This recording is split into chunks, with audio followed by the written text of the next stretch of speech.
ಆ, ಸಾಮಾನ್ಯವಾಗಿ ನಾವು ಟ್ರಿಪ್ಗೆ ಅಂತ ಹೊರಟಾಗ ಒಂದು ವಿಚಿತ್ರ ದೃಶ್ಯ ಕಾಣಿಸುತ್ತೆ. ಬಹುಶಃ ನಾವೆಲ್ಲರೂ ಇದನ್ನ ಅನುಭವಿಸಿರ್ತೀವಿ. ಒಂದು ದೊಡ್ಡ ಸೂಟ್ಕೇಸ್ ಇರುತ್ತೆ. ಅದ್ರಲ್ಲಿ ಬಟ್ಟೆ, ಶೂ, ಚಾರ್ಜರ್, ಲ್ಯಾಪ್ಟಾಪ್ ಅಂತ ಎಲ್ಲದನ್ನೂ ಒತ್ತೊತ್ತಿ ತುಂಬಿರ್ತೀವಿ. ಹೌದು, ನಿಜ. ಆ ಸೂಟ್ಕೇಸ್ ಅಕ್ಷರಶಃ ಉಸಿರುಗಟ್ಟೋ ಸ್ಥಿತಿಯಲ್ಲಿರುತ್ತೆ. ಎಕ್ಸಾಕ್ಟ್ಲಿ. ಅದ್ರೊಳಗೆ ಒಂದು ಸಣ್ಣ ಸೂಜಿ ಇಡೋಕು ಜಾಗ ಇರಲ್ಲ. ಇಬ್ರು ಮೂವರು ಸೇರಿ ಆ ಸೂಟ್ಕೇಸ್ ಮೇಲೆ ಕೂತು ಆ ಜಿಪ್ ಹಾಕೋಕೆ ಪರದಾಡ್ತಿರ್ತೀವಿ. ಖಂಡಿತ. ಆ ಜಿಪ್ ಮುಚ್ಚೋದೇ ಆ ದಿನದ ಅತಿದೊಡ್ಡ ಸಾಹಸ ಅನ್ಸುತ್ತೆ. ಇನ್ನೇನೊಂದು ಕಾಗದದ ಚೂರು ಸೇರಿಸಿದ್ರು ಅದು ಹರಿದು ಹೋಗುತ್ತೆ ಅನ್ನೋ ರೇಂಜ್ಗೆ ಪ್ಯಾಕ್ ಮಾಡಿರ್ತೀವಿ. ಆದ್ರೆ ಫ್ಲೈಟ್ ಹತ್ತೋಕೆ ಏರ್ಪೋರ್ಟ್ಗೆ ಹೊರಡೋ 5 ನಿಮಿಷ ಮುಂಚೆ ಒಂದು ದೊಡ್ಡ ಶಾಕ್ ಆಗತ್ತೆ ನಮ್ಗೆ. ಪಾಸ್ಪೋರ್ಟ್ ಮತ್ತೆ ಫ್ಲೈಟ್ ಟಿಕೆಟ್ ಆ ಸೂಟ್ಕೇಸ್ ಒಳಗಿಟ್ಟಿಲ್ಲ ಅಂತ. ಅದು ಟೇಬಲ್ ಮೇಲೆ ಉಳಿದ್ಬಿಟ್ಟಿದೆ. ಓ, ಇದು ತುಂಬಾ ಜನರಿಗೆ ಆಗಿರೋ ಅನುಭವ. ಆಗೇನಾಗತ್ತೆ? ಆಗ ನಾವು ಅಯ್ಯೋ ಸೂಟ್ಕೇಸ್ನಲ್ಲಿ ಸ್ವಲ್ಪಗೂ ಜಾಗ ಇಲ್ಲ, ಪಾಸ್ಪೋರ್ಟ್ ಇಲ್ಲದೆಯೇ ಹೋಗೋಣ ಅಂತ ಸುಮ್ನೆ ಕೂರಲ್ಲ ಅಲ್ವಾ? ಹೇಗಾದ್ರೂ ಮಾಡಿ ಒಳಗಿಟ್ಟಿರೋ ಯಾವ್ದಾದ್ರೂ ಒಂದು ಜೊತೆ ಬಟ್ಟೆನೋ ಅಥವಾ ಕ್ರೀಮ್ ಡಬ್ಬಿನೋ ಹೊರಗ್ ಬಿಸಾಕ್ಯಾದ್ರೂ ಸರಿ, ಆ ಪಾಸ್ಪೋರ್ಟ್ಗೆ ಜಾಗ ಮಾಡಿಯೇ ತೀರ್ತೀವಿ. ಖಂಡಿತ ಮಾಡ್ತೀವಿ. ಯಾಕಂದ್ರೆ ಆ ಪಾಸ್ಪೋರ್ಟ್ ಅನ್ನೋದಲ್ಲಿ ಅನಿವಾರ್ಯ. ಅದು ಕೇವಲ ಒಂದು ವಸ್ತು ಅಲ್ಲ, ಅದು ಆ ಇಡೀ ಪ್ರವಾಸದ ಅಸ್ತಿತ್ವನೇ ಆಗಿರುತ್ತೆ. ಹೌದು. ಆ ಪಾಸ್ಪೋರ್ಟ್ ಇಲ್ಲದೆ ಪ್ರಯಾಣನೇ ಸಾಧ್ಯ ಇಲ್ಲ. ಹಾಗಾಗಿ ಜಾಗನೇ ಇಲ್ಲ ಅಂದ್ಕೊಂಡಿದ್ದ ಆ ಸೂಟ್ಕೇಸ್ನಲ್ಲಿ ಇದ್ದಕ್ಕಿದ್ದಂತೆ ಪಾಸ್ಪೋರ್ಟಿಗೆ ಜಾಗ ಸೃಷ್ಟಿಯಾಗ್ಬಿಡುತ್ತೆ. ಅಂದ್ರೆ ಇದು ಕೇವಲ ಒಂದು ಪ್ರವಾಸದ ಕಥೆಯಲ್ಲ, ಇದು ಮನುಷ್ಯನ ಮನೋವಿಜ್ಞಾನದ ಅತಿದೊಡ್ಡ ಸತ್ಯನ ಬಿಚ್ಚಿಡೋ ಒಂದು ರೂಪಕ. ಡೆಫಿನೆಟ್ಲಿ. ನಿಖರವಾಗಿ ಇದೇ ವಿಚಾರ ನಮ್ಮ ದಿನನಿತ್ಯದ ಬದುಕಿನ ಅತಿದೊಡ್ಡ ಸಮಸ್ಯೆಗೂ ಅನ್ವಯ ಆಗುತ್ತೆ. ಅದೇ ಏನಂದ್ರೆ ಸಮಯದ ಕೊರತೆ. ನನ್ಗೋದೋಕೆ ಟೈಮ್ ಇಲ್ಲ, ನನ್ಗೆ ಹೊಸ ಸ್ಕಿಲ್ ಕಲಿಯೋಕೆ ಟೈಮ್ ಇಲ್ಲ ಅಂತ ನಾವು ದಿನಾ ಹೇಳ್ತಿರ್ತೀವಿ. ಆದ್ರೆ ವಾಸ್ತವದಲ್ಲಿ ನಮಗೆ ಸಮಯದ ಕೊರತೆ ಇದೆಯಾ ಅಥವಾ ಆದ್ಯತೆಯ ಕೊರತೆ ಇದೆಯಾ? ದ ಡೀಪ್ ಡೈವ್ನ ಈ ಆಳವಾದ ವಿಶ್ಲೇಷಣೆಗೆ ಸ್ವಾಗತ. ಇಂದು ನಾವು ನಮ್ಮ ಟೇಬಲ್ ಮೇಲಿರೋ ಅತ್ಯಂತ ಆಸಕ್ತಿದಾಯಕ ಮೂಲವೊಂದನ್ನು ಬಿಡಿಸಿ ನೋಡ್ಲಿದ್ದೇವೆ. ಡಾಕ್ಟರ್ ಸುಜೇಂದ್ರ ಪ್ರಕಾಶ್ ಅವರು ಬರೆದಿರುವ the catalyst of necessity elevating priority over time ಅನ್ನೋ ಕೃತಿಯ ಸೀಕ್ರೆಟ್ 53 ಅನ್ನೋದನ್ನ ನಾವಿಂದು ಎಳೆಯಾಗಿ ಚರ್ಚೆ ಮಾಡ್ತಿದ್ದೀವಿ. ಹೌದು, ಇದು ಬಹುತೇಕ ಕಲಿಯುವವರು, ವಿದ್ಯಾರ್ಥಿಗಳು ಅಥವಾ ವೃತ್ತಿಪರರು ಎದುರಿಸೋ ಆ ಟೈಮ್ ಇಲ್ಲ ಅನ್ನೋ ಭ್ರಮೆನ ಸಂಪೂರ್ಣವಾಗಿ ಒಡೆದಾಕುತ್ತೆ. ಸರಿ, ಇದನ್ನ ಸ್ವಲ್ಪ ಬಿಡಿಸಿ ನೋಡೋಣ. ನಾವು ಸಾಮಾನ್ಯವಾಗಿ ಟೈಮ್ ಮ್ಯಾನೇಜ್ಮೆಂಟ್ ಬಗ್ಗೆ ಸಾವಿರಾರು ಪುಸ್ತಕ ಓದಿರ್ತೀವಿ. ಖಂಡಿತ ಓದಿರ್ತೀವಿ. ಆದ್ರೆ ಈ ಕೃತಿ ಆ ದಿಕ್ಕಿನಲ್ಲಿ ಹೋಗಲ್ಲ. ಏನಂದ್ರೆ ಸಮಯನ ನಿರ್ವಹಿಸೋದು ಅಸಾಧ್ಯ. ಯಾಕಂದ್ರೆ ದಿನಕ್ಕೆ 24 ಗಂಟೆ ಅನ್ನೋದು ಪ್ರಪಂಚದಲ್ಲಿ ಎಲ್ರಿಗೂ ಸಮಾನ ಅಲ್ವಾ? ಹೌದು, ನಿಜ. ಬಿಲ್ಗೇಟ್ಸ್ಗೂ ಅಷ್ಟೇ, ನಮಗೂ ಅಷ್ಟೇ. ಅದೇ ಬದಲಾಗಿ ನಾವು ನಿರ್ವಹಿಸಬೇಕಾಗಿರೋದು ನಮ್ಮ ಆದ್ಯತೆಗಳನ್ನ, ಅಂದ್ರೆ ಪ್ರಿಯಾರಿಟಿ ಮ್ಯಾನೇಜ್ಮೆಂಟ್. ಆ ಸೂಟ್ಕೇಸ್ನಲ್ಲಿ ಪಾಸ್ಪೋರ್ಟ್ಗೆ ಹೇಗೆ ಜಾಗ ಆಯ್ತೋ ಹಾಗೆಯೇ ಮನುಷ್ಯನಿಗೆ ಯಾವುದು ನಿಜಕ್ಕೂ ಅತ್ಯಗತ್ಯವೋ ಅದಕ್ಕೆ ಆತ ಸಮಯನ ತಾನಾಗಿಯೇ ಸೃಷ್ಟಿ ಮಾಡ್ಕೊಳ್ತಾನೆ. ಅಂದ್ರೆ ನಮ್ಮ ಸೋಮಾರಿತನಕ್ಕೆ ಅಥವಾ ಕೆಲಸ ಮುಂದೂಡೋ ಸ್ವಭಾವಕ್ಕೆ ನಾವು ಸುಮ್ನೆ ಗಡಿಯಾರನ್ನ ದೂರುತ್ತಿದ್ದೀವಿ. ಆದ್ರೆ ಅಸಲಿ ಅಪರಾಧಿ ನಮ್ಮ ಆದ್ಯತೆಯ ಪಟ್ಟಿ. ಎಕ್ಸಾಕ್ಟ್ಲಿ. ಈಗ ನೋಡಿ, ವಿದ್ಯಾರ್ಥಿಗಳು ಎಕ್ಸಾಮ್ ಬರೋವರೆಗೂ ಓದೋಕೆ ಟೈಮ್ ಇಲ್ಲ ಅಂತಾರೆ. ಆದ್ರೆ ನಾಳೆ ಬೆಳಗ್ಗೆ ಪರೀಕ್ಷೆ ಇದೆ ಅಂದಾಗ ಹಿಂದಿನ ರಾತ್ರಿ ನಿದ್ದೆ ಬಿಟ್ಟು ಊಟ ಬಿಟ್ಟು ಓದ್ತಾರೆ. ಇದ್ದಕ್ಕಿದ್ದಂತೆ ಆ 12 ಗಂಟೆಯಲ್ಲಿ ಇಡೀ ಸಿಲೆಬಸ್ ಓದಿ ಮುಗ್ಸೋ ಶಕ್ತಿ ಮತ್ತೆ ಟೈಮ್ ಎಲ್ಲಿಂದ ಬಂತು? ಇಲ್ಲಿರೋ ಅತ್ಯಂತ ಆಕರ್ಷಕವಾದ ವಿಷಯ ಏನಂದ್ರೆ, ಈ ದಿಢೀರ್ ಬದಲಾವಣೆಯ ಹಿಂದಿರೋ ಜೀವಶಾಸ್ತ್ರೀಯ ಕಾರಣ. ನಮ್ಮ ಮೆದುಳು ಲಕ್ಷಾಂತರ ವರ್ಷಗಳ ವಿಕಾಸದ ಹಾದಿಯಲ್ಲಿ ಬೆಳೆದು ಬಂದಿರೋದೇ ಶಕ್ತಿನ ಉಳಿಸೋಕೆ. ನಮ್ಮ ಮೆದುಳು ನಮ್ಮ ದೇಹದ ಅತ್ಯಂತ ಹೆಚ್ಚು ಶಕ್ತಿನ, ಅಂದ್ರೆ ಸುಮಾರು 20% ಗ್ಲೂಕೋಸ್ನ ಹೀರ್ಕೊಳ್ಳೋ ಅಂಗ. ಹಾಗಾಗಿ ಯಾವುದೇ ಹೊಸ ಕೆಲ್ಸ, ಕಠಿಣ ಕೆಲ್ಸ ಅಥವಾ ಓದೋದಿರ್ಬೋದು, ಇಂಥ ಬೌದ್ಧಿಕ ಶ್ರಮನ ಮಿದುಳು ಶಕ್ತಿಯ ವ್ಯಯ ಅಂತ ಪರಿಗಣಿಸುತ್ತೆ. ಒಂದು ನಿಮಿಷ, ಅಂದ್ರೆ ನಾವು ಏನಾದ್ರೂ ಹೊಸದು ಕಲಿಯೋಕೆ ಹೋದಾಗ ನಮ್ಮ ಮಿದುಳೇ ನಮ್ಮ ವಿರುದ್ಧ ಕೆಲಸ ಮಾಡ್ತಿದ್ಯಾ? ಹೌದು, ಒಂದ್ ರೀತಿಯಲ್ಲಿ. ಈ ಕೆಲಸ ಈಗ್ಲೇ ಮಾಡಬೇಕಾದ ತುರ್ತು ಇದೆಯಾ ಅಂತ ಅದು ಲೆಕ್ಕಾಚಾರ ಹಾಕುತ್ತೆ. ಆ ಕೆಲಸ ಕೇವಲ ಒಂದು ಆಯ್ಕೆ ಆಗಿದ್ರೆ ಮಿದುಳು ತಕ್ಷಣವೇ ಬೇಡ, ನಾಳೆ ಮಾಡೋಣ, ಈಗ ಸಮಯ ಇಲ್ಲ ಅನ್ನೋ ನೆಪನ ಸೃಷ್ಟಿ ಮಾಡಿ ಎನರ್ಜಿ ಸೇವಿಂಗ್ ಮೋಡಕ್ಕೆ ಹೋಗ್ಬಿಡುತ್ತೆ. ಓಹ್ ವಾವ್! ಅಂದ್ರೆ ಸಮಯ ಇಲ್ಲ ಅನ್ನೋದು ವಾಸ್ತವದಲ್ಲಿ ಗಡಿಯಾರದ ಸಮಸ್ಯೆ ಅಲ್ಲ, ಅದು ನಮ್ಮ ಮಿದುಳು ಶಕ್ತಿನ ಉಳಿಸ್ಕೊಳ್ಳೋಕೆ ಹೇಳೋ ಒಂದು ಅತ್ಯಂತ ಸುಲಭವಾದ ಸುಳ್ಳು. ನಿಜ. ಆದರೆ ಪರೀಕ್ಷೆ ಹಿಂದಿನ ರಾತ್ರಿ ಆ ಓದು ಒಂದು ಆಯ್ಕೆಯಾಗೆ ಉಳಿಯಲ್ಲ. ಅದು ಅನಿವಾರ್ಯತೆ ಅಥವಾ ಬದುಕುಳಿಯೋ ಹೋರಾಟ ಆಗಿ ಬದಲಾಗುತ್ತೆ. ಆಗ ಮಿದುಳು ತನ್ನ ಎನರ್ಜಿ ಸೇವಿಂಗ್ ಮೋಡ್ನಿಂದ ಹೊರಬಂದು ಸರ್ವೈವಲ್ ಮೋಡ್ಗೆ ಅಥವಾ ತುರ್ತು ಪರಿಸ್ಥಿತಿಗೆ ಕಾಲಿಡುತ್ತೆ ಅಲ್ವಾ? ಹೌದು, ಖಂಡಿತ. ಏರ್ಪೋರ್ಟ್ನಲ್ಲಿ ಪಾಸ್ಪೋರ್ಟ್ ನೆನಪಾದಾಗ ಆಗೋದೂ ಇದೆ. ಅಲ್ಲಿವರೆಗೂ ಬಟ್ಟೆಗಳನ್ನ ಮಡಚಿಡೋ ಬಗ್ಗೆ ಯೋಚಿಸ್ತಿದ್ದ ಮಿದುಳು ಪಾಸ್ಪೋರ್ಟ್ ಇಲ್ದಿದ್ರೆ ಪ್ರಯಾಣನೇ ಕ್ಯಾನ್ಸಲ್ ಆಗುತ್ತೆ ಅನ್ನೋ ಅಪಾಯನ ಅರಿತ ತಕ್ಷಣ ತನ್ನೆಲ್ಲ ಶಕ್ತಿನ ಕೇಂದ್ರೀಕರಿಸಿ ಅದಕ್ಕೆ ಜಾಗ ಮಾಡಿಕೊಡುತ್ತೆ. ಅದೇ. ಹಾಗಾದ್ರೆ ನಮ್ಮ ಡೈಲಿ ಲೈಫ್ನಲ್ಲಿ ನಾವು ನಮ್ಮ ಗುರಿಗಳನ್ನ, ನಮ್ಮ ಓದನ್ನ ಈ ಪಾಸ್ಪೋರ್ಟ್ನಂತೆ ಅತ್ಯಗತ್ಯ ಅಂತ ಮಿದುಳಿಗೆ ಮನವರಿಕೆ ಮಾಡಿಕೊಡೋದು ಹೇಗೆ ಅನ್ನೋದೇ ಅತಿದೊಡ್ಡ ಸವಾಲು. ಇದಕ್ಕಾಗಿ ಅಲ್ವಾ ಆ ಕೃತಿಯಲ್ಲಿ ಒಂದು ಪ್ರಾಯೋಗಿಕ ಹೆಜ್ಜೆನ ಸೂಚಿಸಿರೋದು? ಅಂದ್ರೆ ನಮ್ಮ ದಿನನಿತ್ಯದ ಚಟುವಟಿಕೆಗಳ ಒಂದು ಆಡಿಟ್ ಅಥವಾ ಸಂಪೂರ್ಣ ವಿಮರ್ಶೆ ಮಾಡೋದು. ಹೌದು, ಆಡಿಟ್ ಮಾಡೋದು ತುಂಬಾ ಮುಖ್ಯ. ಬೆಳಗ್ಗೆ ಎದ್ದಾಗಿನಿಂದ ರಾತ್ರಿ ಮಲಗುವವರೆಗೂ ನಾವು ಏನೆಲ್ಲ ಮಾಡ್ತೀವಿ ಅನ್ನೋದನ್ನ ಒಂದು ಹಾಳೆಯಲ್ಲಿ ಬರ್ದ್ರೆ ನಮಗೆ ನಾವೇ ಆಶ್ಚರ್ಯ ಪಡುವಷ್ಟು ದೊಡ್ಡ ಪಟ್ಟಿ ಸಿದ್ಧ ಆಗತ್ತೆ. ಖಂಡಿತ. ಅದ್ರಲ್ಲಿ ಓದೋದು, ಕೆಲ್ಸ ಮಾಡೋದಿರ್ಬೋದು, ಜೊತೆಗೆ ಗಂಟೆಗಟ್ಲೆ ಸೋಷಿಯಲ್ ಮೀಡಿಯಾ ಸ್ಕ್ರೋಲ್ ಮಾಡೋದು, ಬೇರೆಯವರ ಸ್ಟೇಟಸ್ ನೋಡೋದು, ಕಾಮೆಂಟ್ ಮಾಡೋದು, ಸ್ನೇಹಿತರ ಜೊತೆ ಗಂಟೆಗಟ್ಲೆ ಹರಟೆ ಹೊಡೆಯೋದು, ವಿಡಿಯೋ ಗೇಮ್ಸ್ ಆಡೋದು, ಹೀಗೆ 50ರಿಂದ 60 ಬೇರೆ ಬೇರೆ ಕೆಲ್ಸಗಳಿರ್ಬೋದು. ಇದನ್ನ ನಾವು ವಿಶಾಲ ದೃಷ್ಟಿಕೋನದಿಂದ ನೋಡಿದ್ರೆ ನಮಗೆ ಅರ್ಥ ಆಗೋ ಮೊದಲ ವಿಚಾರ ಏನಂದ್ರೆ, ನಮ್ಮ ಸಮಯ ಯಾರೂ ಕಳ್ತನ ಮಾಡ್ತಿಲ್ಲ. ಬದಲಾಗಿ ನಾವೇ ಅದನ್ನ ಈ 50-60 ಸಣ್ಣ ಪುಟ್ಟ ಕೆಲ್ಸಗಳಿಗೆ ಹಂಚ್ಬಿಟ್ಟಿದೀವಿ. ನಿಜ. ಮಿದುಳು ಈ ಪ್ರತಿಯೊಂದು ಕೆಲ್ಸಕ್ಕೂ ತನ್ನ ಗಮನನ, ಶಕ್ತಿನ ವ್ಯಯ ಮಾಡ್ತಿರುತ್ತೆ. ಇದನ್ನ ಮನೋವಿಜ್ಞಾನದಲ್ಲಿ ಕಾಗ್ನಿಟಿವ್ ಲೋಡ್ ಅಥವಾ ಅರಿವಿನ ಹೊರೆ ಅಂತಾರೆ. ನಾವು ಸೋಷಿಯಲ್ ಮೀಡಿಯಾದಲ್ಲಿ ಕಳೆಯೋ ಪ್ರತಿ ನಿಮಿಷ ಕೂಡ ನಮ್ಮ ಏಕಾಗ್ರತೆಯ ಬ್ಯಾಟರಿನ ಸ್ವಲ್ಪನೇ ಖಾಲಿ ಮಾಡ್ತಿರುತ್ತೆ. ಹಾಗಾಗಿ ನಿಜವಾದ ಗುರಿಯ ಕಡೆಗೆ ಕೆಲಸ ಮಾಡೋಕೆ ಕೂತಾಗ ನಮ್ಮಲ್ಲಿ ಶಕ್ತಿನೇ ಇರಲ್ಲ. ಈ ಪಟ್ಟಿನ ಮುಂದಿಟ್ಕೊಂಡು ನಾವು ಅತ್ಯಂತ ಕಠಿಣವಾದ 2 ಪ್ರಶ್ನೆಗಳನ್ನು ಕೇಳ್ಕೋಬೇಕು. ನನ್ನ ದೀರ್ಘಕಾಲೀನ ಬೆಳವಣಿಗೆಗೆ ಇದರಲ್ಲಿ ಯಾವುದು ಅತ್ಯಗತ್ಯ ಮತ್ತೆ ಯಾವುದು ಸಂಪೂರ್ಣ ಅನಗತ್ಯ? ಗೊತ್ತಾ, ನೀವು ಈ ಪಟ್ಟಿಯಲ್ಲಿರೋ ಕೆಲ್ಸಗಳನ್ನ ವಿಮರ್ಶೆ ಮಾಡಿ ಅನಗತ್ಯವಾದದ್ದನ್ನ ಕತ್ತರಿಸಿ ಹಾಕೋ ಬಗ್ಗೆ ಮಾತಾಡ್ತಿದ್ದಾಗ ನನಗೆ ತೋಟಗಾರರು ಅಥವಾ ಬೆಳೆಗಾರರು ನೆನ್ಪಾದ್ರು. ಅವರು ಗಿಡ ಬೆಳೆಸುವಾಗ ಮಾಡೋ ಆ ಪ್ರೂನಿಂಗ್ ಪ್ರಕ್ರಿಯೆ ಇದೆಯಲ್ಲ, ಅದು ಸೇಮ್ ಲಾಜಿಕ್ ಅಲ್ವಾ? ಒಂದು ಮರ ಅಥವಾ ದ್ರಾಕ್ಷಿ ಗಿಡನ ಬೆಳೆಸುವಾಗ ಅದರ ಕಾಂಡದ ಸುತ್ತ ಮತ್ತೆ ಬುಡದಲ್ಲಿ ಬಹಳಷ್ಟು ಸಣ್ಣ ಸಣ್ಣ ಕೊಂಬೆಗಳು ಮತ್ತೆ ಎಲೆಗಳು ಹುಟ್ಕೊಳ್ತವೆ.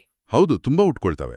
ಮೇಲ್ನೋಟಕ್ಕೆ ಗಿಡ ಅಚ್ಚೆಸರಾಗಿ ಕಾಣುತ್ತೆ, ಆದ್ರೆ ಆ ಕವಲುಗಳು ಮಣ್ಣಿನಿಂದ ಬರೋ ನೀರು ಮತ್ತೆ ಪೋಷಕಾಂಶಗಳನ್ನ ಹೀರ್ಕೊಳ್ತವೆ ವಿನಃ ಯಾವುದೇ ಹಣ್ಣು ಅಥವಾ ಹೂ ಬಿಡಲ್ಲ.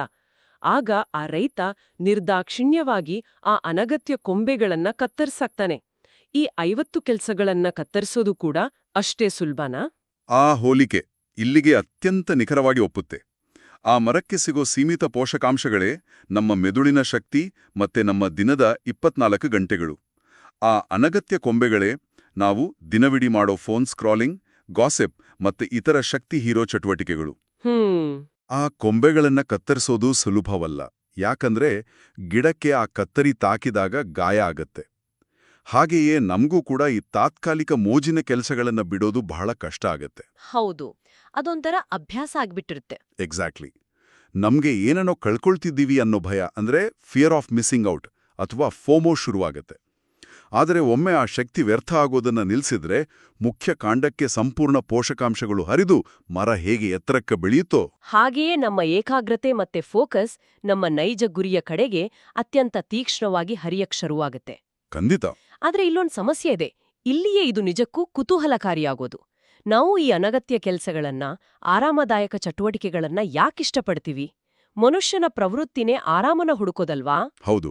ನಾವು ಟೆಕ್ನಾಲಜಿನ ಬೆಳೆಸ್ದೆ ನಮ್ಮ ಜೀವನನ ಸುಲಭ ಮತ್ತೆ ಆರಾಮದಾಯಕ ಮಾಡ್ಕೊಳ್ಳೋಕೆ. ನಾವು ಕಷ್ಟಪಟ್ಟು ದುಡಿಯೋದು ಕೂಡ ನಾಳೆ ಒಂದು ವಿಲಾಸಿ ಜೀವನ ಸಿಗ್ಲಿ ಅಂತ ತಾನೇ? ಕೃತಿಯು ಮಂತ್ರ ಒಂದ್ರಲ್ಲಿ ಹೇಳುತ್ತೆ, ವಿಲಾಸವು ನಮ್ಮನ್ನ ಸೋಮಾರಿಯನ್ನಾಗಿಸುತ್ತೆ, ಆರಾಮವು ನಮ್ಮನ್ನ ಅಜಾಗರೂಕರನ್ನಾಗಿಸುತ್ತೆ, ಆದ್ರೆ ಅಗತ್ಯವು ನಮ್ಮನ್ನ ಚೈತನ್ಯಶೀಲರನ್ನಾಗಿಸುತ್ತೆ ಅಂತ. ನಾವು ಯಾವುದಕ್ಕಾಗಿ ಹಂಬಲಿಸ್ತಿದ್ದೀವೋ ಅದೇ ಆರಾಮ ನಮ್ಮ ಗುರಿಗೆ ಮುಳುವಾಗತ್ತೆ. ಅಂದ್ರೆ ಇದು ವಿರೋಧಾಭಾಸ ಅಲ್ವಾ? ನಾವು ಪ್ರಗತಿನ ಆರಾಮದ ಜೊತೆ ಸಮೀಕರಿಸುವುದು ಮನುಕುಲದ ಬಹುದೊಡ್ಡ ತಪ್ಪುಗ್ರಹಿಕೆ. ಆರಾಮ ಮತ್ತೆ ವಿಲಾಸಗಳು ಕೆಟ್ಟವು ಅಂತ ಅಲ್ಲ, ಆದ್ರೆ ಅವು ನಮ್ಮ ದೈನಂದಿನ ಜೀವನದ ಡಿಫಾಲ್ಟ್ ಸ್ಥಿತಿಯಾದಾಗ ಅವು ನಮ್ಮ ಒಳಗಿನ ಚಾಲನಾಶಕ್ತಿನ ಕೊಲ್ತವೆ. ಹೇಗೆ? ವಿಲಾಸವು ನಮ್ಮ ಪರಿಶ್ರಮದ ಗುಣನ ಹೇಗೆ ನಾಶಪಡಿಸುತ್ತೆ ಅಂದ್ರೆ, ಅದು ಮಿದುಳಿಗೆ ನೀನು ಸುರಕ್ಷಿತವಾಗಿದ್ದೀಯಾ, ಹೋರಾಡೋ ಅವಶ್ಯಕತೆ ಇಲ್ಲ ಅನ್ನೋ ಸುಳ್ಳು ಸಂದೇಶನ ನಿರಂತರವಾಗಿ ಕಳಿಸ್ತಿರುತ್ತೆ. ಪ್ರಕೃತಿಯ ನಿಯಮದ ಪ್ರಕಾರ ಅಗತ್ಯ ಇದ್ದಾಗ ಮಾತ್ರ ಯಾವುದೇ ಜೀವಿಯ ಶಕ್ತಿ ಗರಿಷ್ಠ ಮಟ್ಟಕ್ಕೆ ಏರುತ್ತೆ. ಹೌದು. ಒಂದು ಕಾಡಿನಲ್ಲಿ ಪ್ರಾಣಿಯೊಂದು ತನ್ನ ಆಹಾರಕ್ಕಾಗಿ ಬೇಟೆಯಾಡುವಾಗ ಅಥವಾ ತನ್ನ ಜೀವ ಉಳಿಸ್ಕೊಳ್ಳೋಕೆ ಓಡುವಾಗ ಅದಕ್ಕಿರೋ ಚೈತನ್ಯ ಮತ್ತೆ ಏಕಾಗ್ರತೆನ ಗಮನಿಸಿ. ಅದೇ ಪ್ರಾಣಿನ ತಂದು ಮೃಗಾಲಯದಲ್ಲಿಟ್ಟು ಹೊಟ್ಟೆ ತುಂಬಾ ಪ್ರತಿದಿನ ಮಾಂಸ ಹಾಕಿದ್ರೆ ಅದು ತನ್ನ ಬೇಟೆಯಾಡೋ ಸಹಜ ಗುಣನೇ ಮರ್ತುಬಿಡುತ್ತೆ. ನಿಜ. ಆರಾಮವು ಆ ಪ್ರಾಣಿನ ಅಜಾಗರೂಕವನ್ನಾಗಿಸಿದೆ. ಮನುಷ್ಯನ ಸ್ಥಿತಿ ಕೂಡ ಭಿನ್ನವಾಗಿಲ್ಲ. ಅಂದ್ರೆ ನಾವು ನಮ್ಮ ಕನಸುಗಳನ್ನ, ನಮ್ಮ ಓದನ್ನ ಕೇವಲ ಮಾಡಿದ್ರೆ ಒಳ್ಳೇದು ಅನ್ನೋ ಒಂದು ಆಯ್ಕೆಯಾಗಿ ಆರಾಮದಾಯಕ ವಲಯದಲ್ಲಿ ಕೂತಿ ಯೋಚಿಸಿದ್ರೆ ನಮ್ಮ ಮಿದುಳು ಅದಕ್ಕೆ ಬೇಕಾದ ಶಕ್ತಿನ ಬಿಡುಗಡೆ ಮಾಡೋದೇ ಇಲ್ಲ ಅಂತಾಯ್ತು. ಎಕ್ಸಾಕ್ಟ್ಲಿ. ಆದ್ರೆ ಅದನ್ನ ಮಾಡಿಯೇ ತೀರ್ಬೇಕು, ಇದು ನನ್ನ ಬದುಕಿನ ಪ್ರಶ್ನೆ ಅನ್ನೋ ಅನಿವಾರ್ಯತೆ ಅಥವಾ ಅಗತ್ಯವಾಗಿ ಬದಲಾಯಿಸಿದ ತಕ್ಷಣ ನಮ್ಮೊಳಗಿನ ಚೈತನ್ಯ ತಾನಾಗೇ ಜಾಗೃತಗೊಳ್ಳುತ್ತೆ, ಸೋಮಾರಿತನ ಓಡಿ ಹೋಗುತ್ತೆ. ಆ ಕಾಡಿನ ಪ್ರಾಣಿಯಂತೆ ನಾವು ಕೂಡ ನಮ್ಮ ಗುರಿನ ಬೇಟೆಯಾಡಕ್ ರೆಡಿ ಆಗ್ತೀವಿ. 100% ಸತ್ಯ. ಅಗತ್ಯವೂ ಪ್ರಯತ್ನನ ಸಕ್ರಿಯಗೊಳಿಸುತ್ತೆ. ಇಂಗ್ಲಿಷ್ನಲ್ಲಿ ಹೇಳೋದಾದ್ರೆ ನೆಸೆಸಿಟಿ ಆಕ್ಟಿವೇಟ್ಸ್ ಎಫರ್ಟ್. ಆರಾಮವು ಆ ಪ್ರಯತ್ನನ ನಿದ್ರೆಗೆ ತಳ್ಳುತ್ತೆ. ಈ ಅಗತ್ಯಗಳ ಬಗ್ಗೆ ಮಾತಾಡುವಾಗ ಮಂತ್ರ 2 ಮತ್ತೆ 3ರಲ್ಲಿ ಬರೋ ಇನ್ನೊಂದು ಆಸಕ್ತಿದಾಯಕ ವಿಚಾರನ ನಾವು ಚರ್ಚೆ ಮಾಡ್ಲೇಬೇಕು. ನಮ್ಮ ಅಗತ್ಯಗಳು ಮತ್ತೆ ಆಸೆಗಳ ನಡುವಿನ ಗೆರೆ ಇದೆಯಲ್ಲ, ಅದು ಬಹಳ ಮಸುಕಾಗಿದೆ. ಹೌದು. ಕೃತಿಯಲ್ಲಿ ಒಂದು ಮಾತುಗಾರತ್ತೆ, ಅಗತ್ಯಗಳನ್ನ ಪೂರೈಸ್ಕೊಂಡ್ರೆ ಸದಾ ಸಂತೋಷವಾಗಿರ್ಬೋದು, ಆದ್ರೆ ಆಸೆಗಳ ಹಿಂದೆ ಹೋದ್ರೆ ಸದಾ ದುಃಖಿಗಳಾಗಿರ್ತೀವಿ ಅಂತ. ಯಾಕೆಂದ್ರೆ ಅಗತ್ಯಗಳು ಸೀಮಿತ, ಆದ್ರೆ ಆಸೆಗಳು ಅನಂತ. ನಮ್ಗೆ ಬದುಕೋಕೆ ಬೇಕಾದದ್ದು ಬಹಳ ಕಡಿಮೆ, ಆದ್ರೆ ನಾವು ಬಯಸೋದು ಆಕಾಶನೇ ಅಲ್ವಾ? ನಾವು ಇಂದು ಎದುರಿಸ್ತಿರೋ ಅತಿದೊಡ್ಡ ಮಾನಸಿಕ ಬಿಕ್ಕಟ್ಟು ಇದುವೇ. ಒಂದು ಆಸೆ ಈಡೇರಿದ ತಕ್ಷಣ ಮನಸ್ಸಿಗೆ ಆಗೋ ಸಂತೋಷ ಬಹಳ ತಾತ್ಕಾಲಿಕ. ಹೌದು, ಒಂದು ವಾರ ಖುಷಿ ಇರುತ್ತೆ ಅಷ್ಟೇ. ಅದೇ ಕೆಲವೇ ದಿನಗಳಲ್ಲಿ ಆ ವಸ್ತುವಿನ ಮೇಲಿನ ಮೋಹ ಕಡಿಮೆಯಾಗಿ ಮನಸ್ಸು ಮತ್ತೊಂದು ಹೊಸ ಆಸೆನ, ಹೊಸ ವಸ್ತುನ ಹುಡುಕುತ್ತೆ. ಇದೊಂದು ಚಕ್ರವ್ಯೂಹ. ಈ ಕೊನೆಯಿಲ್ಲದ ಓಟದಲ್ಲಿಯೇ ನಮ್ಮ ಬಹುಪಾಲು ಸಮಯ ಮತ್ತೆ ಶಕ್ತಿ ಕಳೆದು ಹೋಗ್ತಿದೆ. ನಾವು ಆ ಅನಗತ್ಯ ಕೊಂಬೆಗಳನ್ನ ಪೋಷಿಸ್ತಾನೇ ಇದ್ದೀವಿ. ಹಾಗಾದ್ರೆ ಇವೆಲ್ಲದರ ಅರ್ಥ ಏನು? ಈ ಆಸೆಗಳು ಹುಟ್ಟುಕೊಳ್ಳೋದು ಹೇಗೆ ಅನ್ನೋದು ಇನ್ನಷ್ಟು ಭಯಾನಕವಾಗಿದೆ. ನಮ್ಗೆ ಬೇಕು ಎನಿಸೋದು ನಿಜಕ್ಕೂ ನಮ್ಗೆ ಬೇಕಾದದ್ದಲ್ಲ. ಬದಲಾಗಿ ಸಮಾಜ, ಜಾಹೀರಾತು ಮತ್ತೆ ಗೆಳೆಯರ ಒತ್ತಡ ನಮ್ಮ ಆಸೆಗಳನ್ನ ರೂಪಿಸ್ತವೆ ಅನ್ನೋದು ಈ ವಿಶ್ಲೇಷಣೆಯ ಮತ್ತೊಂದು ಪ್ರಮುಖ ಅಂಶ. ಖಂಡಿತ. ಉದಾಹರಣೆಗೆ, ನಾವೇನಾದ್ರೂ ಹೊಸ ಮೊಬೈಲ್ ಖರೀದಿಸೋಕ್ ಹೋದಾಗ ಆ ಆಸೆ ನಮ್ದೇ ಆಗಿರುತ್ತಾ?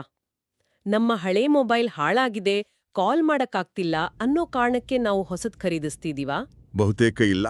ಅಥವಾ ನಾವು ನಿರಂತರವಾಗಿ ನೋಡಿದ ಯಾವುದೋ ಜಾಹೀರಾತು ಅಥವಾ ನಮ್ಮ ಸ್ನೇಹಿತರ ಬಳಿ ಆ ಹೊಸ ಮಾಡೆಲ್ ಇದೆ, ನನ್ನ ಬಳಿ ಇಲ್ಲದಿದ್ರೆ ನನ್ನ ಸ್ಟೇಟಸ್ ಕಮ್ಮಿ ಆಗತ್ತೆ ಅನ್ನೋ ಭಯದಿಂದ ಖರೀದಿಸ್ತಿದ್ದೀವಾ? ಇದು ಒಂದು ಪ್ರಮುಖ ಪ್ರಶ್ನೆಯನ್ನ ಹುಟ್ಟು ಹಾಕತ್ತೆ. ಇದು ನಾವು ಪ್ರತಿಯೊಬ್ಬರೂ ಪ್ರತಿದಿನ ಎದುರಿಸೋ ವಾಸ್ತವ. ಆಧುನಿಕ ಸಮಾಜ ಮತ್ತೆ ಮಾರುಕಟ್ಟೆ ವ್ಯವಸ್ಥೆ ನಮ್ಮ ಮಿದುಳಿನ ಡೋಪಮೈನ್ ವ್ಯವಸ್ಥೆಯನ್ನು ಸಂಪೂರ್ಣವಾಗಿ ಹೈಜಾಕ್ ಮಾಡಿವೆ. ವಾವ್, ಹೈಜಾಕ್ ಮಾಡಿವೆ ಅಂತೀಯಾ? ಹೌದು. ನಮ್ಮ ಆಸೆಗಳು ನಿಜಕ್ಕೂ ನಮ್ಮದಲ್ಲ.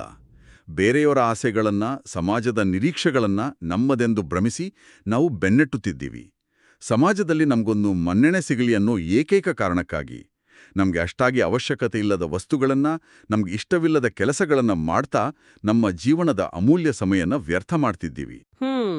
ಬಾಹ್ಯ ಪ್ರಭಾವಗಳಿಂದ ಹುಟ್ಟಿದ ಇಂಥ ನಕಲಿ ಬಯಕೆಗಳನ್ನ ನಾವು ಅಗತ್ಯ ಅಂತ ತಪ್ಪಾದಿ ಭಾವಿಸಿದಾಗ ನಮ್ಮ ನಿಜವಾದ ಗುರಿ, ನಮ್ಮ ಆಂತರಿಕ ಬೆಳವಣಿಗೆ ಸಂಪೂರ್ಣವಾಗಿ ಮೂಲೆಗುಂಪಾಗುತ್ತೆ. ಇದನ್ನ ಕೇಳಿದಾಗ ನಮ್ಗೆ ನಾವೇ ಒಂದು ದೊಡ್ಡ ಮೋಸದ ಜಾಲದಲ್ಲಿ ಸಿಲುಕಿಕೊಂಡಿದ್ದೀವಿ ಅಂತ ಸ್ಪಷ್ಟ ಆಗುತ್ತೆ. ಹಾಗಾದ್ರೆ ಈ ಜಾಲದಿಂದ ಹೊರಬರೋದು ಹೇಗೆ? ನಮ್ಮ ಸ್ಟಡೀಸ್ನ ಅಥವಾ ನಮ್ಮ ಯಾವುದೇ ಕಠಿಣ ಕೆಲ್ಸದ ಹಿಂದಿನ ನೈಜ ಉದ್ದೇಶನ, ಆ ನೈಜ ಅಗತ್ಯನ ನಾವು ಹೇಗ್ ಕಂಡುಕೊಳ್ಳೋದು? ಅದಕ್ಕೆ ಇರೋ ಏಕೈಕ ದಾರಿ ನಮ್ಮನ್ನೇ ನಾವು ನಿರಂತರವಾಗಿ ಪ್ರಶ್ನೆ ಮಾಡಿಕೊಳ್ಳೋದು. ಅಂದ್ರೆ ಹೇಗೆ? ಯಾವುದೇ ಕೆಲಸನ ಪ್ರಾರಂಭ ಮಾಡೋ ಮುನ್ನ ನಾನು ಏಕೆ ಓದುತ್ತಿದ್ದೇನೆ, ನಾನು ಈ ಪರೀಕ್ಷೆನ ಏಕೆ ಬರೆಯುತ್ತಿದ್ದೇನೆ, ನಾನು ಈ ವಸ್ತುನ ಏಕೆ ಖರೀದಿಸುತ್ತಿದ್ದೇನೆ ಅನ್ನೋ ಆ ಏಕೆ ಅಥವಾ ವೈ ಅನ್ನೋ ಸರಳವಾದ ಆದರೆ ಅತ್ಯಂತ ಆಳವಾದ ಪ್ರಶ್ನೆನ ಕೇಳ್ಕೋಬೇಕು. ಈ ಪ್ರಶ್ನೆಗೆ ಬರೋ ಉತ್ತರ ನಿಮ್ಮ ಭವಿಷ್ಯನ ನಿರ್ಧಾರ ಮಾಡುತ್ತೆ. ಗೊತ್ತಾ, ಈ ಬೇರೆಯವರ ನಿರೀಕ್ಷೆಗಾಗಿ ಓದೋದು ಅಥವಾ ಎಕ್ಸ್ಟ್ರಿನ್ಸಿಕ್ ಮೋಟಿವೇಶನ್ ಬಗ್ಗೆ ಕೇಳುವಾಗ ನನ್ಗೊಂದು ದೃಶ್ಯ ಕಣ್ಣು ಮುಂದೆ ಬರ್ತಿದೆ. ಏನು? ರಸ್ತೆಯಲ್ಲಿ ಒಂದು ಕಾರು ಕೆಟ್ಟು ನಿಂತಿದೆ. ಆ ಕಾರಿನೊಳಗೆ ಡ್ರೈವರ್ ಇದ್ದಾನೆ, ಆದ್ರೆ ಎಂಜಿನ್ ಆನ್ ಆಗ್ತಿಲ್ಲ. ಹಿಂದಿನಿಂದ 2-3 ಬಂದು ಆ ಕಾರ್ನ ಬಲವಂತವಾಗಿ ದೂಡ್ತಿದ್ದಾರೆ.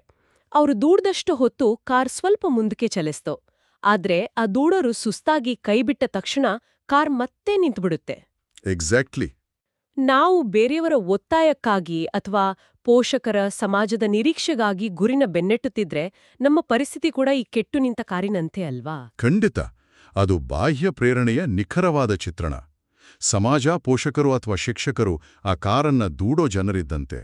ಅವರು ನಿಮಗೆ ಸ್ವಲ್ಪ ದೂರದವರೆಗೆ ಸಪೋರ್ಟ್ ಮಾಡಬಹುದು, ನಿಮ್ಮನ್ನ ಉತ್ತೇಜಿಸಬಹುದು.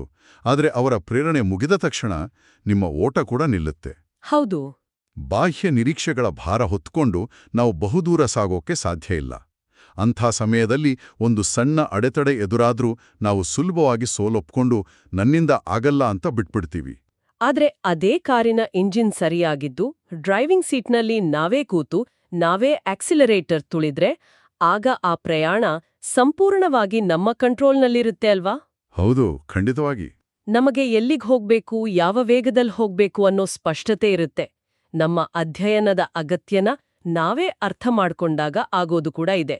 ನಮ್ಮ ಏಕೆ ಅನ್ನೋ ಪ್ರಶ್ನೆಗೆ ಉತ್ತರ ನಮ್ಮೊಳಗಿಂದಲೇ ಬಂದಾಗ ಅದನ್ನ ಆಂತರಿಕ ಪ್ರೇರಣೆ ಅಥವಾ ಇಂಟ್ರಿನ್ಸಿಕ್ ಮೋಟಿವೇಶನ್ ಅಂತೀವಿ. ಹೌದು, ಇಂಟ್ರಿನ್ಸಿಕ್ ಮೋಟಿವೇಶನ್ ಅನ್ನೋದು ಮನುಷ್ಯನ ಅತ್ಯಂತ ಪ್ರಬಲವಾದ ಶಕ್ತಿ. ಇದು ಹೇಗೆ ಕೆಲಸ ಮಾಡುತ್ತೆ ಅಂದ್ರೆ, ನಾವು ಮಾಡೋ ಕೆಲ್ಸಕ್ಕೂ ಮತ್ತೆ ನಮ್ಮ ಆಂತರಿಕ ಮೌಲ್ಯಗಳಿಗೂ ಒಂದು ನೇರವಾದ ಕನೆಕ್ಷನ್ ಬೆಸೆಯುತ್ತೆ. ಓ. ಆಗ ಆ ಕೆಲಸ ನಮಗೆ ಒಂದು ಹೊರೆಯಾಗಿ ಕಾಣಲ್ಲ, ಬದಲಾಗಿ ಅದೊಂದು ಅವಕಾಶವಾಗಿ ನಮ್ಮದೇ ಭವಿಷ್ಯದ ಬುನಾದಿಯಾಗಿ ಕಾಣುತ್ತೆ. ಆಂತರಿಕ ಪ್ರೇರಣೆ ಇರೋ ವ್ಯಕ್ತಿಗೆ ಹೊರಗಿನಿಂದ ಬರೋ ಚಪ್ಪಾಳೆ, ಪ್ರಶಸ್ತಿ ಅಥವಾ ಬೇರೆಯವರ ಒತ್ತಾಯದ ಅವಶ್ಯಕತೆ ಇರಲ್ಲ. ಆ ವ್ಯಕ್ತಿಯ ಮಿದುಳು ಆ ಗುರಿನೇ ಒಂದು ಅಗತ್ಯ ಅಂತ ರಿಸೀವ್ ಮಾಡಿರೋದ್ರಿಂದ ಎಷ್ಟೇ ಕಷ್ಟ ಆದ್ರೂ ನಿರಂತರವಾಗಿ ಶಕ್ತಿನ ಒದಗಿಸ್ತಾನೇ ಇರುತ್ತೆ. ಅಂದ್ರೆ ಡಾಕ್ಟರ್ ಸುಜೇಂದ್ರ ಪ್ರಕಾಶ್ ಅವರ ಸೀಕ್ರೆಟ್ 53 ನಮ್ಗೆ ಹೇಳ್ತಿರೋದು ಬಹಳ ಸ್ಪಷ್ಟವಾಗಿದೆ. ಸಮಯ ಯಾರಿಗೂ ಸಾಕಾಗಲ್ಲ, ಮತ್ತೆ ಸಮಯನ ಸೃಷ್ಟಿ ಮಾಡಕ್ಕೆ ಸಾಧ್ಯನೂ ಇಲ್ಲ. ಹೌದು. ಆದ್ರೆ ನಮ್ಗೆ ಯಾವುದು ಜೀವನ್ಮರಣದ ಪ್ರಶ್ನೆ ಆಗಿರುತ್ತೋ, ಯಾವುದು ನಮ್ಮ ಉಸಿರಿನಷ್ಟೇ ಅನಿವಾರ್ಯ ಆಗಿರುತ್ತೋ ಅದಕ್ಕೆ ನಾವು ಬೇರೆ ಎಲ್ಲವನ್ನೂ ಬದಿಗೊತ್ತಿ ಸಮಯನ ಮೀಸಲಿಡ್ತೀವಿ. ನಮ್ಮ ಇಂದಿನ ಈ ಆಳವಾದ ವಿಶ್ಲೇಷಣೆಯ ಸಾರಾಂಶನ ಒಟ್ಟುಗೂಡಿಸೋದಾದ್ರೆ, ಮೊದಲನೇದಾಗಿ ನಮ್ಮ ದೈನಂದಿನ ಚಟುವಟಿಕೆಗಳನ್ನ ಆಡಿಟ್ ಮಾಡಿ. ನಮ್ಮ ಶಕ್ತಿನ ಹೀರೋ ಅನಗತ್ಯ ಕೊಂಬೆಗಳನ್ನ ನಮ್ಮ ಪಟ್ಟಿಯಿಂದ ನಿರ್ದಾಕ್ಷಿಣ್ಯವಾಗಿ ಕತ್ತರಿಸಿ ತೆಗೆದುಹಾಕಬೇಕು. ಎರಡನೆಯದಾಗಿ, ನಮ್ಮ ಗುರಿನ ಕೇವಲ ಒಂದು ಆಯ್ಕೆಯಾಗಿ ಆರಾಮದಾಯಕವಾಗಿ ಯೋಚಿಸೋದನ್ನ ಬಿಟ್ಟು ಅದನ್ನೊಂದು ಅಗತ್ಯವನ್ನಾಗಿ ಪರಿವರ್ತಿಸ್ಕೊಳ್ಬೇಕು. ಯಾಕಂದ್ರೆ ಆರಾಮ ಮತ್ತೆ ವಿಲಾಸಗಳು ನಮ್ಮ ಮೆದುಳನ್ನ ಎನರ್ಜಿ ಸೇವಿಂಗ್ ಮೋಡ್ಗೆ ತಳ್ಳಿದ್ರೆ, ನೈಜ ಅಗತ್ಯ ಮಾತ್ರ ನಮ್ಮಲ್ಲಿ ಅಗ್ನಿನ ಪ್ರಜ್ವಲಿಸೋ ಹಾಗೆ ಮಾಡುತ್ತೆ, ಸರ್ವೈವಲ್ ಮೋಡ್ಗೆ ತರುತ್ತೆ. ಮತ್ತೆ ಕೊನೆಯದಾಗಿ, ಸಮಾಜ ಹೇರಿದ ನಕಲಿ ಆಸೆಗಳಿಂದ ಆ ಬಾಹ್ಯ ಪ್ರೇರಣೆಯ ಜಾಲದಿಂದ ಹೊರಬರೋದು. ನಮ್ಮ ಆಸೆಗಳು ನಿಜಕ್ಕೂ ನಮ್ಮದೇನಾ ಅಂತ ಪ್ರಶ್ನಿಸ್ಕೊಳ್ಳೋದು. ನಿಜಕ್ಕೂ ನಮ್ಮ ಆಂತರಿಕ ಬೆಳವಣಿಗೆಗೆ ಯಾವುದು ಮುಖ್ಯವೋ ಆ ಆಂತರಿಕ ಪ್ರೇರಣೆಗೆ ಮಾತ್ರ ಆದ್ಯತೆ ನೀಡೋದು. ಆ ಪಾಸ್ಪೋರ್ಟ್ಗೆ ಸೂಟ್ಕೇಸ್ನಲ್ಲೂ ಜಾಗ ಮಾಡಿಕೊಟ್ಟಂತೆ. ಖಂಡಿತ. ಇದು ಕೇವಲ ಪರೀಕ್ಷೆ ಎದುರಿಸೋ ವಿದ್ಯಾರ್ಥಿಗಳಿಗೆ ಮಾತ್ರ ಅಲ್ಲ. ಸಮಯದ ಅಭಾವದಿಂದ ಬಳಲುತ್ತಾ ತಮ್ಮ ಕನಸುಗಳನ್ನ ಪ್ರತಿದಿನ ಮುಂದೂಡ್ತಿರೋ ಪ್ರತಿಯೊಬ್ಬ ವೃತ್ತಿಪರರಿಗೂ, ಪ್ರತಿಯೊಬ್ಬ ಮನುಷ್ಯನಿಗೂ ಅನ್ವಯ ಆಗೋ ಬಹುದೊಡ್ಡ ಜೀವನ ಪಾಠ. ನಮಗೆ ಸಮಯ ಇಲ್ಲ ಅನ್ನೋದೊಂದು ಭ್ರಮೆ, ನಮ್ಮ ಆದ್ಯತೆಗಳು ಸರಿಯಿಲ್ಲ ಅನ್ನೋದೇ ಕಟು ವಾಸ್ತವ. ನಿಜಕ್ಕೂ ನಮ್ಮ ದೃಷ್ಟಿಕೋನವನ್ನೇ ಬದಲಾಯಿಸುವಂಥ ಅದ್ಭುತವಾದ ವಿಶ್ಲೇಷಣೆ ಇದು. ಈ ಎಲ್ಲ ಮನೋವೈಜ್ಞಾನಿಕ ವಿಚಾರಗಳನ್ನ ಚರ್ಚೆ ಮಾಡಿದ ನಂತರ ಈ ಆಳವಾದ ವಿಶ್ಲೇಷಣೆನ ಮುಕ್ತಾಯ ಮಾಡೋ ಮುನ್ನ ಒಂದು ಆಳವಾದ ಚಿಂತನೆನ, ಒಂದು ಕಠಿಣವಾದ ಪ್ರಶ್ನೆನ ಕೇಳುಗರ ಮುಂದಿಡೋಕೆ ನಾನ್ ಬಯಸ್ತೀನಿ. ಸ್ವಲ್ಪ ಹೊತ್ತು ಕೂತು ಯೋಚನೆ ಮಾಡಬೇಕು. ನಮ್ಮ ಬಹುಪಾಲು ಆಸೆಗಳು ಮತ್ತೆ ಗುರಿಗಳು ಸಮಾಜದಿಂದಲೇ ಪ್ರೇರೇಪಿತ ಆಗಿದ್ವೆ ಅಂದಾದ್ರೆ, ನಾವು ಪ್ರತಿದಿನ ಬೆಳಿಗ್ಗೆ ಎಚ್ಚರಗೊಂಡು ಇದು ನನ್ನ ಗುರಿ, ಇದು ನನ್ನ ಜೀವನದ ಅತ್ಯಗತ್ಯ ಅಂತ ಭಾವಿಸಿ ಬೆವರು ಸುರಿಸಿ ಮಾಡ್ತಿರೋ ಕೆಲ್ಸಗಳಲ್ಲಿ ಇನ್ನೆಷ್ಟು ಕೆಲ್ಸಗಳು ಕೇವಲ ಸಮಾಜದ ಒಪ್ಪಿಗೆಗಾಗಿ, ಬೇರೆಯವರ ಮೆಚ್ಚುಗೆಗಾಗಿ ನಾವು ಹಾಕ್ಕೊಂಡಿರೋ ಮುಖವಾಡಗಳಾಗಿವೆ. ಹೌದು, ಇದು ನಮ್ಮನ್ನೇ ನಾವು ಬೆತ್ತಲಾಗಿಸಿ ನೋಡ್ಕೊಳ್ಬೇಕಾದ ವಿಚಾರ. ನಾವು ನಮ್ಮ ನೈಜ ವ್ಯಕ್ತಿತ್ವಕ್ಕಾಗಿ, ನಮ್ಮ ಆಂತರಿಕ ಸಂತೋಷಕ್ಕಾಗಿ ಬದುಕ್ತಿದ್ದೀವಾ ಅಥವಾ ಕೇವಲ ಸಮಾಜದ ನಿರೀಕ್ಷೆಗಳ ಪ್ರದರ್ಶನಕ್ಕಾಗಿ ಬದುಕ್ತಿದ್ದೀವಾ? ಆ ಮುಖವಾಡಗಳನ್ನ ಕಳಚಿಟ್ಟಾಗ ನಾವೇನು ಅನ್ನೋದು ಅತಿದೊಡ್ಡ ಪ್ರಶ್ನೆ. ಒಂದು ವೇಳೆ ಇಂದಿನ ದಿನವನ್ನ ಸಂಪೂರ್ಣವಾಗಿ ಒಂದು ಖಾಲಿ ಹಾಳೆಯಂತೆ ತೆಗೆದುಕೊಂಡರೆ ಹೇಗಿರುತ್ತೆ? ಆ ಹಾಳೆಯ ಮೇಲೆ ಸಮಾಜದ ಯಾವುದೇ ನಿರೀಕ್ಷೆಗಳಿಲ್ಲ, ಯಾರಿಗೂ ಏನನ್ನೂ ಸಾಬೀತುಪಡಿಸೋ ಒತ್ತಡ ಇಲ್ಲ, ಯಾರಿಗೂ ಇಷ್ಟವಾಗಬೇಕೆಂಬ ಹಂಬಲ ಇಲ್ಲ. ಕೇವಲ ನಿಮ್ಮ ನೈಜವಾದ ನಿಮ್ಮ ಆಂತರಿಕ ಬೆಳವಣಿಗೆಗೆ ಮಾತ್ರ ಬೇಕಾದ ಅಗತ್ಯಗಳನ್ನ ಮಾತ್ರ ಆ ಹಾಳೆಯಲ್ಲಿ ತುಂಬಿದ್ರೆ ಆ ದಿನ ಎಷ್ಟು ವಿಭಿನ್ನವಾಗಿರಬಹುದು. ಕಾರ್ಯಕ್ರಮದ ಆರಂಭದಲ್ಲಿ ನಾವು ಮಾತಾಡಿದ ಆ ಸೂಟ್ಕೇಸ್ನಂತೆ ಅದರಲ್ಲಿರೋ ಬೇಡದ ಕಸವನ್ನೆಲ್ಲ ಹೊರಹಾಕಿ ಕೇವಲ ಪಯಣಕ್ಕೆ ಅತ್ಯಗತ್ಯವಾದ ಆ ಪಾಸ್ಪೋರ್ಟ್ ಅನ್ನ ಮಾತ್ರ ಇಟ್ಕೊಂಡು ಹೊರಟ್ರೆ ಆ ಪ್ರಯಾಣ ಎಷ್ಟು ಹಗುರವಾಗಿ, ಎಷ್ಟು ಸ್ಪಷ್ಟವಾಗಿ ಮತ್ತೆ ಎಷ್ಟು ಅದ್ಭುತವಾಗಿರಬಹುದಲ್ವಾ? ಆ ಹಗುರವಾದ ಪಯಣದ ಬಗ್ಗೆ ಖಂಡಿತ ಯೋಚನೆ ಮಾಡಬೇಕು. ಮುಂದಿನ ಆಳವಾದ ವಿಶ್ಲೇಷಣೆಯಲ್ಲಿ ಮತ್ತೊಂದು ರೋಚಕ ವಿಷಯದೊಂದಿಗೆ ಭೇಟಿಯಾಗೋಣ. ಅಲ್ಲಿಯವರೆಗೆ ನಿಮ್ಮ ಆದ್ಯತೆಗಳೇ ನಿಮ್ಮ ಸಮಯನ ನಿರ್ಧರಿಸಲಿ.